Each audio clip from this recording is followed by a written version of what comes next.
भवानी शंकर वंदे श्रद्धा विश्वास रूपिणौ याभ्यां विना न पश्यन्ति सिद्धा स्वान्तस्तमीश्वरम। सर्वेभ्यो नमो नमः।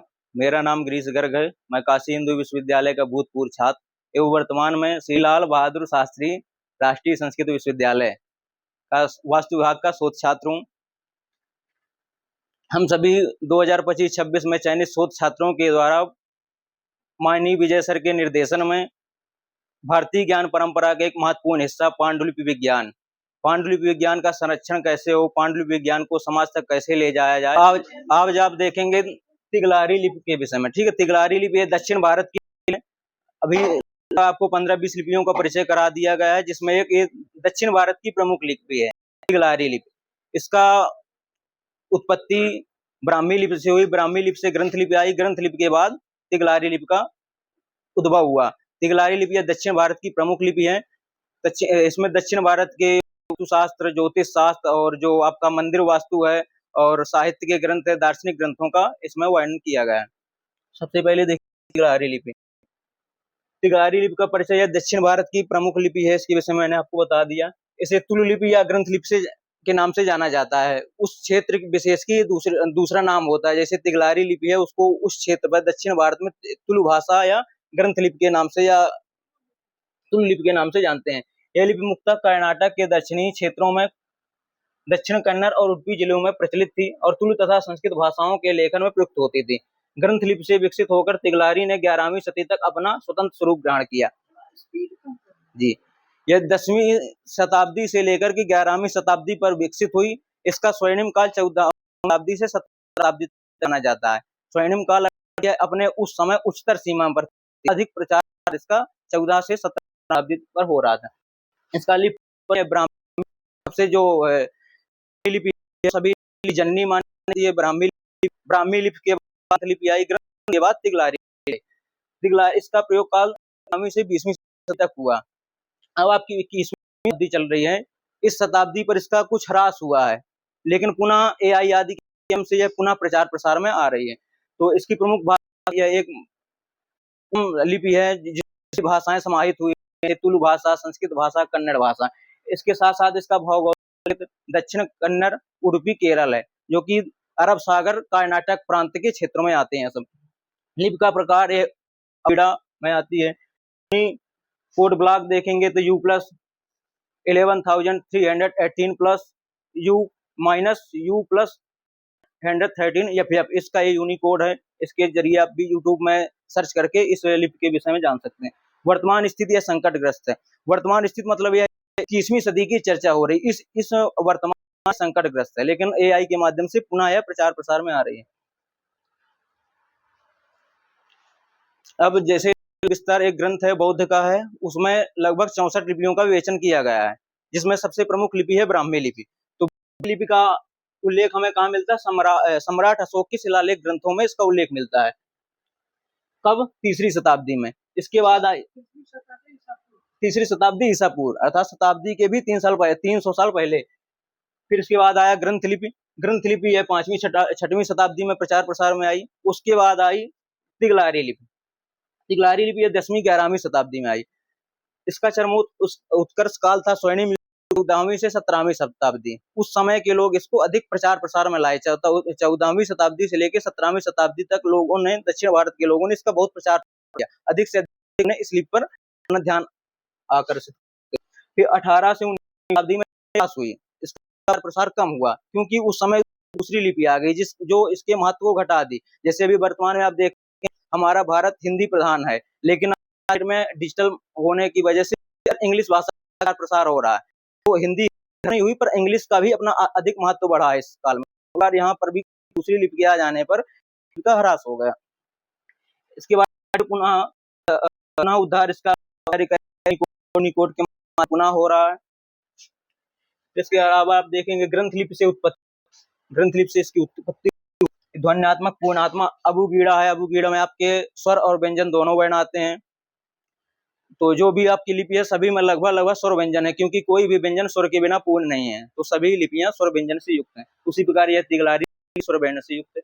इसके लिखने का प्रकार गोलाकार और घुमावदार अक्षर।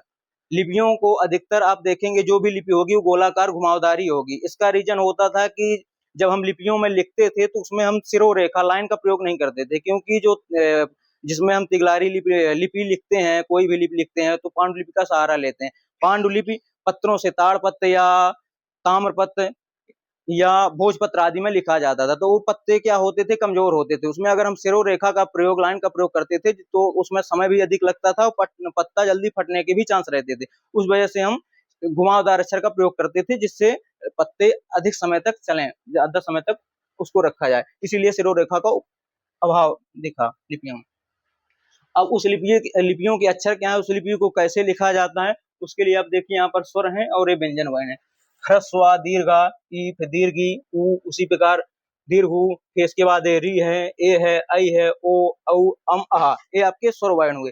यहाँ नीचे व्यंजन वर्ण होंगे। तो लिखना, जैसे आपको ये लिखना है तो कैसे लिखेंगे, ये सब अक्षर यहाँ पर दिए हुए हैं। इस तरह आपको आ लिखना है तिगलारी भाषा में, ठीक है। का लिखना है तो का इस तरह में लिखेंगे, खा लिखना है तो ऐसे लिखेंगे। इस तरह आपके पूरे स्वर वर्ण है और व्यंजन वर्ण है। आगे चल के आपको इसी चैनल आदि के माध्यम से कैसे लिपियों को लिखना है, पढ़ना, समझना, ये भी बताया जाएगा। अभी आपको केवल और केवल परिचय कराया जा रहा है, ठीक। तो यहाँ पर जैसे आपको लिखना है आम, तो क्या लिखिए, दीर्घ आकार है, इस आकार को लीजिए और यहाँ से माँ ए अक्षर को लिखिए। इस तरह क्या बनेगा, आम। तो इसी प्रकार आपको एक एक स्वर वर्ण और व्यंजन वर्ण को लेकर करके शब्दों का, वाक्यों का चयन करना होगा।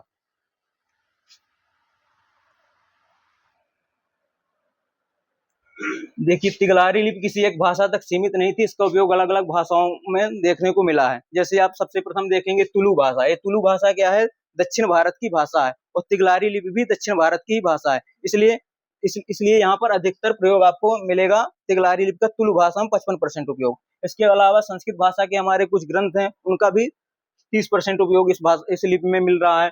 कन्नड़ भाषा का उपयोग 10% मिल रहा है। इसके साथ साथ मलयालम और अन्य भी भाषाएं, मलयालम के साथ साथ अन्य भी जो भाषाएं, उनका भी 5% इसमें सहयोग है, अर्थात तिगलारी लिपि में अन्य भी भाषाएं मौजूद हैं। हम देखेंगे जैसे संस्कृत भाषा प्रमुख है, तो संस्कृत में देखिए तो उडुपी और तटीय कर्नाटक के ब्राह्मणों द्वारा संस्कृत के वैदिक मंत्रों का, दर्शन का, ज्योतिष और कर्मकांड के ग्रंथों को लिखने के लिए तिगलारी का बड़े पैमाने पर उपयोग होता था, ठीक है। क्योंकि ये दक्षिण भारत में इसमें विशेष करके आपको वास्तु के ग्रंथ, ज्योतिष के ग्रंथ और साहित्य के ग्रंथ, कुछ दर्शन के ग्रंथ और जो मंदिर वास्तु है, मंदिर में कैसे लिपिकार शिलालेखों ने कैसे उसमें उत्कीर्णन आदि किया, यह आपको इसी तिगलारी लिपि में देखने को मिलता है। तो इसमें लगभग तिगलारी लिपि में 3-4 भाषाओं का समावेश किया गया है। अब यह तिगलारी लिपि कहाँ पर है, तटीय कर्नाटक क्षेत्र में, जैसे आपका उडुपी, शिमोगा, मंगलुरु, दक्षिण कन्नड़ और कासरगोड, यह आपका वहाँ, यह इसका तिगलारी लिपि का महत्वपूर्ण स्थान है। इन स्थानों पर अधिकतर तिगलारी लिपि का प्रयोग मिलता था। इसका यहाँ के अष्टमठ, कृष्णमठ में सर्वाधिक तिगलारी लिपि पांडुलिपियां सुरक्षित हैं। तो आप जब वहां जाएंगे भारत, तो आपको इन मठों पर आज भी यह लिपियां आपको सुरक्षित मिलेंगी। अभी भी ये लिपियां वहां पर संरक्षित की गई हैं। इसके साथ साथ व्यापारिक केंद्र की दृष्टि से देखेंगे तो तुलभाषी समुदाय की प्रमुख मुख्य भूमि है। अनेक ताम्रपत्र यहाँ प्राप्त हुए हैं। अगर ताम्रपत्र आपको चाहिए तब भी आप इस क्षेत्र पर जा सकते हैं, मंगलूरी क्षेत्र पर। वहां पर व्यापारिक केंद्र है, बहुत सारे ताम्रपत्र प्रचार प्रसार में या व्यापार की दृष्टि से भी वहां रखे हुए हैं। कासरगोड केरल, यहाँ पर तुलुभाषी क्षेत्र का दक्षिणी विस्तार हुआ। यहाँ भी पांडुलिपियां मिली हैं, यहाँ भी पांडुलिपियां आपको प्राप्त हो जाएंगी। इसके साथ सिमोगा या मलनाड, यहाँ पर पर्वतीय क्षेत्र में भी तिगलारी लिपि के अभिलेख प्राप्त हुए हैं। अगर अभिलेख आपको चाहिए तब भी आप इस क्षेत्र पर जाकर के अभिलेख प्राप्त कर सकते हैं। ताड़पत्र लेखन परंपरा, अब यहाँ पर ताड़पत्र का ही विवेचन क्यों किया गया, ऐसा प्रश्न हो सकता है। तो दक्षिण भारत में अधिकतर जितनी भी आप लिपियां देखेंगे वहां पर आपको सब ताड़पत्र पर ही मिलेंगी, क्योंकि जैसे भोजपत्र पर भी लिपियों को लिखा जाता था, ताम्रपत्र पर भी लिखा जाता था, पर दक्षिण भारत में अधिकतर प्रचार प्रसार में क्या थे, ताड़पत्र थे। अब ताड़पत्र क्यों रहे होंगे, क्योंकि वहां अन्य पत्रों की अपेक्षा वो सस्ता से मिल जाते रहे होंगे, इसलिए उन्होंने ताड़पत्र का अधिक महत्व दिया, अधिक उनका प्रचार किया, उस पर अपना माध्यम बनाया लिखने का। ताड़पत्र, इसको पाम लीफ या ओल भी उस क्षेत्र पर कहा जाता है। तिगलारी लेखन का प्राथमिक माध्यम ताड़ के सूखे पत्ते थे, जिन्हें स्थानीय भाषा में ओल कहते थे। अब इनको पत्तों को लिखने लायक कैसे बनाते थे, तो इसके लिए पहले कितना संघर्ष करते थे हमारे आचार्य। पहले पत्तों का संकलन करते थे, फिर उस पत्तों को धूप में सुखाते थे, फिर सुखाने के बाद तेल आदि लगा कर लिखने योग्य बनाते थे, फिर उसमें लिखने के बाद लिखते क्या रहे होंगे, अपने सहपाठी से या सीनियर से या गुरु परंपरा के द्वारा अपने गुरुजनों से उसका संकलन करते थे। फिर उस संकलन को लिखते थे किस लिए कि आगे आने वाली जो पीढ़ियां हैं या जो समाज है इस हमारे द्वारा अर्जित किए हुए ज्ञान को आगे प्रचार प्रसार में ला सके, इसको अन्य लोग भी इस ज्ञान को समझ सकें। जो हमने इतना कष्ट किया कि ताड़पत्रों को लिखने योग्य बनाया, फिर इतना संकलन किया, उसको सामान्यतः आने वाली पीढ़ियां उसको कम परिश्रम में सीख सकें, इसलिए उन्होंने इतना परिश्रम करके ताड़पत्रों को लिखने योग्य बनाया और अपना उसमें ज्ञान समाहित किया।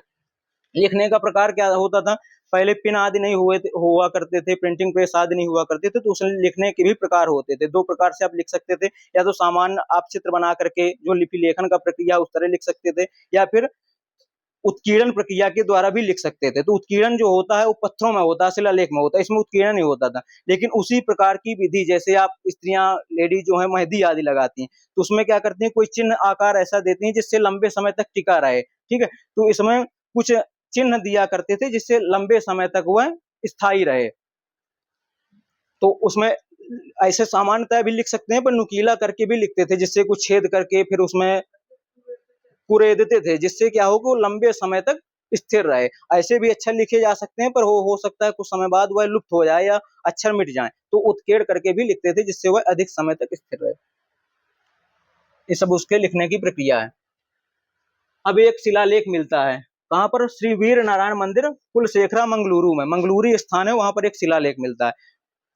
यह 1159 ईस्वी का प्रमाण है, अर्थात 12वीं शताब्दी के उत्तरार्ध का। मंगलुरु के कुलशेखरा में श्री वीर नारायण मंदिर में पत्थर का यह शिलालेख पूरी तरह से तुलु लिपि और भाषा में है। तिगलारी सबसे प्राचीन प्रमाणिक में से एक है। जो यह शिलालेख यह उस समय का सबसे प्रारंभिक शिलालेख था, जिस तिगलारी लिपि के महत्व होता है। यहीं से लिपि का चयन लोगों ने लिपि प्रसार में आई, शिलालेख में प्रयोग हुआ। शोधकर्ता रिसर्चर जो विषय की को बढ़ाता है, तो वहां पर जो शोधकर्ता थे कौन, उड़ीसा के MSRS कॉलेज के इतिहास और पुरातत्व के एसोसिएट प्रोफेसर, इन्होंने इस शिलालेख को विशेष महत्व स्थान दिया, उसको बताया कि नहीं उस समय उपलब्ध, यह उन्होंने अपना प्रमाण दिया कि मैं उन्होंने प्रमाण है। 12वीं शताब्दी विकसित तिगलारी लिपि, अर्थात 12वीं शताब्दी पर तिगलारी लिपि विकसित हुई थी। जब कोई लिपि विकसित होती है तभी प्रसार में शिलालेखों आदि तक व्याप्त हो, शिलालेखों में 12वीं शताब्दी में व्याप्त हो गई थी। टी मुरुगेसी रिसर्चर का ऐसा कहना है। ऐतिहासिक का क्या है, शिलालेख सिद्ध है कि 12वीं तक तिगलाई लिपि पूर्ण मानकीकृत हो चुकी थी। ताम्रपत्र अभिलेखों 12वीं 13वीं शताब्दी के साथ ही वास्तु इतिहास का मूल स्रोत है। जहां भी शिलालेख या भूमि आदि की चर्चा हो तो वहां आपको वास्तु से संबंधित विषय जानना चाहिए, तो इसलिए इन्होंने वास्तु दिया, क्योंकि जहां भी वास्तु बताएगी, रहने का या घर आदि से संबंधित चर्चा आएगी, वह वो वास्तु से जुड़ा होता। तो यहाँ पर शिलालेख की चर्चा आई तो वास्तु से जुड़ा। अब देखिए इसमें कुछ प्रमुख हस्तलिखित ग्रंथ एवं पांडुलिपियां भी व्याप्त हैं। हस्तलिखित ग्रंथ जो उन्होंने अपने हाथों से लिखा, तो कौन कौन से ग्रंथ है तिगलारी लिपि में, तो उसको आप देख सकते हैं। तुलु निघंटु, निघंटु यास का है, यह निघंटु भी तुलु भाषा में, निघंटु के भी कुछ प्रमाण उसमें व्याप्त हैं तिगलारी लिपि में। इसी के साथ साथ पांडन संग्रह, यह भी तुलु का ही एक रूप है। तुलु तिगलारी लिपि में इसको लिखा गया है। यह तुलु लोक गाथाओं का दुर्लभ संकलन है। इसमें यह भूत आराधना से जुड़ा है। जैसे कुछ लोग आस्तिक होते हैं, कुछ होते हैं, तो आस्तिक अधिकतर भगवान की आराधना करते हैं, जो नास्तिक हैं की आराधना नहीं करते या भूत आदि की आराधना करते हैं, जो तांत्रिक लोग। के साथ साथ ताम्रपत्र अभिलेख है जो कि 12वीं 13वीं शताब्दी का था। यह वास्तु इतिहास का स्रोत है। राजकीय भूमिदान के ताम्रपत्र है। राजकीय भूमिदान अर्थात राजा की अर्थात सरकारी भूमिदान आदि का वर्णन इसमें। इसके साथ साथ श्रीमद् भागवत गीता जो भागवत कथा है, ठीक है, उनकी वेद व्यास जी की, इस भागवत टीका में, इस भागवत में बहुत सारी टीकाएं लिखी गई हैं, जिनमें से एक तिगलारी लिपि में भी एक टीका लिखी गई है तुलु भाषा में। इसके अलावा यह यक्षगान पाठ, यह भी 16वीं से 19वीं शताब्दी में मिलता है। यह लोकनाट्य साहित्य शास्त्र से जुड़ा हुआ है, यह भी आपको इसी में मिलेगा। तुलु संस्कृत का रत्न कहा जाता है, यह तुलु संस्कृत की महत्ता को बढ़ाता है।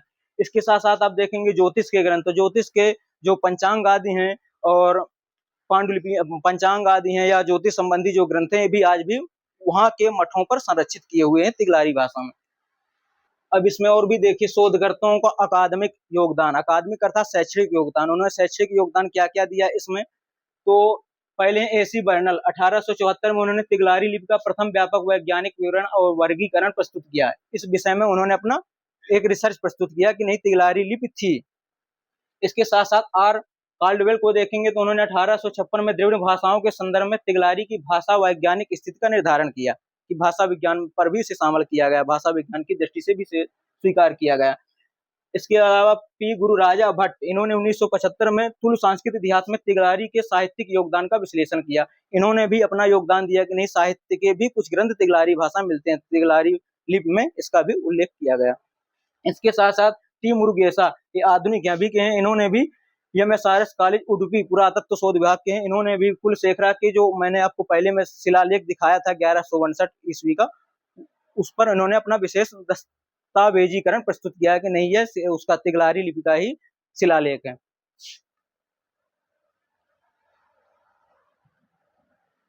अब जैसे मैंने आपको बताया कि मैं इस विश्वविद्यालय के वास्तु विभाग का शोध छात्र हूँ, तो इस लिपि को मैंने अपने वास्तुशास्त्र से भी जोड़ा है। तो वास्तुशास्त्र जैसे पहले भी बताया हूँ कि आपको इस लिपि में ज्योतिष के, वास्तु के, साहित्य दर्शन आदि के ग्रंथों का उल्लेख इसमें मिलता है। इसमें वह लिपि में ये सब ग्रंथ व्याप्त हैं। जैसे वास्तु विभाग की दृष्टि से आप देखेंगे लिपि एवं स्थापत्य, तो तिगलारी लिपि और वास्तु परंपरा एक अंतर संबंध है। मंदिर शिलालेख और वास्तु, तिगलारी लिपि में अंकित शिलालेख प्रमुखता मंदिरों की दीवारों, स्तंभों और प्रवेश द्वारों पर उत्कीर्ण है। 1159 ईस्वी का वीर नारायण मंदिर शिलालेख इसका सर्वोत्तम उदाहरण है, प्रमाण रूप में आपको प्रस्तुत कर दिया गया है। इसके साथ साथ अभिलेखी वास्तु इतिहास, मंदिर निर्माण के काल, दाता के नाम और शिल्पी, शिल्पी अर्थात कारीगर जिसने इस मंदिर को बनाया, वह भी उस क्षेत्र की भाषा को, तिगलारी लिपि को जानते थे, तो वहां पर वो तिगलारी लिपि का ही उल्लेख करते थे, उत्कीर्णन करते थे। तिगलारी शिलालेखों में संरक्षित यह अभिलेख दक्षिण भारतीय वास्तु इतिहास के प्राथमिक स्रोत हैं।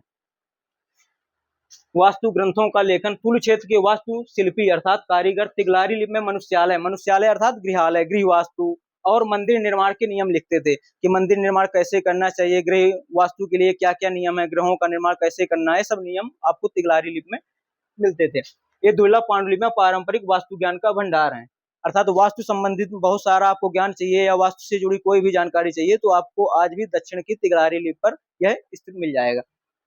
शोध की आवश्यकता, वास्तु विभाग के शोधार्थियों के लिए तिगलारी लिपि का ज्ञान अनिवार्य है। तटीय कर्नाटक के अनेक मंदिरों में ऐतिहासिक अभिलेख इसी लिपि में। जैसे कोई शोधार्थी जो वास्तु शास्त्र पर रुचि रखने वाला हो तो दक्षिण के जो मंदिर हैं, जैसे आप 12 ज्योतिर्लिंगों में देखेंगे तो एक मल्लिकार्जुन ज्योतिर्लिंग है, यह भी दक्षिण भारत का एक प्रमुख ज्योतिर्लिंग है। तो आपको अगर उस ज्योतिर्लिंग पर या दक्षिण भारत के और भी कई सारे मठ मंदिर हैं उस पर आप कोई रिसर्च करना चाहें तब भी आप इस तिगलारी लिपि का अध्ययन अवश्य करें। अब चुनौतियां एवं भविष्य की दिशाएं, पहले क्या क्या चुनौतियां हमारे सामने आती थी, लेकिन अब अभी भविष्य में हमारे लिए क्या क्या उचित होगा, इसके लिए एआई आदि का माध्यम, डिजिटल आदि के माध्यम से हम इसको सहजता से पढ़ सकेंगे। पहले क्या था, पांडुलिपियों की दुर्लभता और भौतिक क्षय था। पहले इतनी लिपियां व्याप्त नहीं थी या हमको मिलती नहीं थी, और भौतिक क्षय भी था कि बहुत ज्यादा प्रचार प्रसार न होने की वजह से। साथ साथ तिगलारी परंपरा पारंगत विद्वानों की अल्प संख्या थी, केवल वह तिगलारी लिपि को पढ़ने वाले केवल भारत में ही कुछ गिने चुने लोग हुआ करते थे, अधिक लोगों को इसकी जानकारी नहीं होती थी। साथ साथ मानकीकृत व्याकरण एवं शब्दकोश का भी अभाव था और डिजिटल उपकरण की सीमित उपलब्धता थी। शैक्षिक पाठ्यक्रमों में नगण्य स्थान था, ज्यादा लोग इसे नहीं जानते थे दक्षिण भारत के अलावा। अब क्या हुआ, भविष्य में AIML OCR के द्वारा पांडुलिपि का हम पठन कर सकते हैं, पाठन कर सकते हैं। यूनिकोड का व्यापक प्रचार एवं प्रशिक्षण, इसके माध्यम से भी हम इस लिपि को पढ़ सकते हैं। इसके साथ साथ अंतरराष्ट्रीय सहयोग से भी डिजिटल संग्रहालय बनाया गया, माध्यम से भी हम इस लिपि का अच्छी तरह से अध्ययन कर सकते हैं। ऑनलाइन पाठ्यक्रम और शैक्षणिक संसाधन भी बहुत सारे अब ऐसे संसाधन है, कई जगह आप देखेंगे तो पांडुलिपियों पर कार्यशाला भी चल रही है, पांडुलिपियों पर आपके लिए एक विशेष स्किल भी डेवलप की जा रही है, उसमें बहुत सारे आपके लिए प्रोजेक्ट भी आ रहे हैं, उस प्रोजेक्ट पर भी आप काम कर सकते हैं। इसके साथ साथ कुल्लू समुदाय में जागरूकता का अभियान है, जो वहाँ की विशेष भाषा है, वो जो वहाँ का विशेष समुदाय है दक्षिण भारत का, वह लोग भी अब इसको अच्छी तरह से पढ़ सकते हैं, क्योंकि इसका बहुत प्रचार प्रसार हो रहा है। क्योंकि यह दक्षिण भारत की लिपि है, यह उत्तर भारत में एक उत्तर भारत के छात्र के द्वारा इसका प्रचार प्रसार कर रहा है, तो ये दक्षिण भारत के लोगों के लिए भी बहुत खुशी की बात है कि वहाँ की लिपि उत्तर भारत में भी प्रचार प्रसार में धीरे धीरे आ रही है। तिगलारी लिपि का महत्व, तिगलारी लिपि दक्षिण भारत की ब्राह्मी परंपरा की एक अत्यंत विकसित और विशिष्ट शाखा है। इसके साथ साथ इसका उपयोग तुलु संस्कृत और कन्नड़ सहित अनेक भाषाओं में हुआ। जैसे संस्कृत भाषा, कन्नड़ भाषा, मलयालम, कई भाषाओं में तिगलारी लिपि थी। पहले आपको इसके विषय में बताया हूँ। ताड़पत्र और शिलालेखों में संरक्षित इतिहास इसकी समृद्ध परंपरा का प्रमाण है। 1169 ईस्वी के मंगलुरु शिलालेख जैसे अभिलेख वास्तु इतिहास की दृष्टि से अमूल्य हैं। इससे साथ साथ वास्तु विभाग के शोधार्थियों के लिए ये लिपि तटीय कर्नाटक के मंदिर स्थापत्य अध्ययन में अनिवार्य है। अब इसके निष्कर्ष की बात करें तो देखिए, तिगलारी लिपि का भविष्य अब अंधकारमय नहीं है। अंधकारमय क्यों नहीं है? क्योंकि एआई, गूगल आदि के माध्यम से इसका पुनः प्रचार प्रसार हो रहा है। कई सारी इसकी लिपियों को पढ़ने के लिए टूल्स आदि आ रहे हैं, जिससे इस लिपि को आप साधारणतया सावधानी से आराम से पढ़ सकते हैं। इतिहास में जो लिपि अपनी गोपनीयता और सीमित दायरे के कारण लिप्त हो रही थी, आज वह अकादमिक शोधकर्ताओं, भाषाई कार्यकर्ताओं और डिजिटल तकनीक के समन्वय से फिर से जीवित हो चुकी है। फिर इसका पुनः प्रचार प्रसार किया जा रहा है शोधकर्ता आदि के द्वारा, या जो इसका प्रचार प्रसार करने वाले भाषाई लोग हैं, प्रोजेक्ट पर काम करने वाले लोग हैं, उनके द्वारा इनका प्रचार प्रसार किया जा रहा है। यह निष्कर्ष रूप में सिद्ध करता है कि यदि किसी वर्ग को आधुनिक तकनीक का सहारा मिले तो उसे विलुप्त होने से बचाया जा सकता है। जैसे लुप्त क्यों हो गई? क्योंकि पहले डिजिटल उपकरण हमारे पास नहीं थे, जिसकी वजह से लिपि लुप्त हो गई। लेकिन आज की गूगल, एआई आदि के माध्यम से पुनः प्रचार प्रसार हो रहा है, क्योंकि हमें आधुनिक विज्ञान का भी सहारा मिला है। इसके साथ साथ यह लिपि आने वाली पीढ़ियों के लिए अपनी जड़ों से जुड़ने का एक मजबूत माध्यम बनी हो। जो हमारे ऋषि आचार्यों ने दक्षिण भारत पर अपना योगदान इतना दिया तिगलारी लिपि पर, उनके लिए विशेष खुशी की बात है कि पुनः यह प्रचार प्रसार में आ रही है। भारत के लोग इसे पुनः पढ़ सकते हैं और अपनी परंपरा से जुड़ सकते हैं। बहुत बहुत धन्यवाद, आपने इतने ध्यान सुना। इसी के साथ साथ आपका इस लिपि पर कोई अगर जिज्ञासा हो, प्रश्न हो तो पूछ सकते हैं आप।